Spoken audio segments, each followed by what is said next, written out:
मेरे को मालूम नहीं था, मैं सोया है इधर जाके। ठीक है, वो रात का अच्छे से खाना गिना खाया था, इधर था, कल दिन पर इधर था आदमी। तुमको कभी मालूम पड़ा है? मेरे को मालूम नहीं ना, पुलिस में कह के मेरे को उठाया। तुम दूसरे साइड में सोते हैं? हाँ, पुलिस को उठा के वो बच्चा के दोनों बच्चा को उधर अंदर डालो बोला, अंदर डाला है। बाद में उसका नाम क्या है ऐसा बोला है, बेटी का नाम बिंदु है, उसका पति का नाम अशोक है, ऐसा बोला था।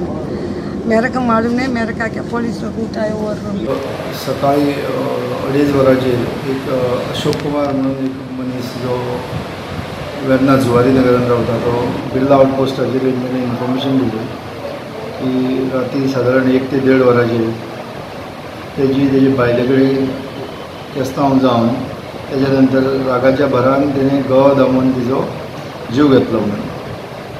आनी ह्या संदर्भान आमी सकाळी 4 वरांचेर FIR रजिस्टर केला।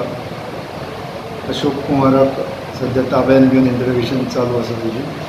आनी बायल तेजी 40 वर्सांची बिंदू, 2 ल्हान भुरगीं आसा तेका, आनी फुडलें इन्वेस्टिगेशन चालू आसा।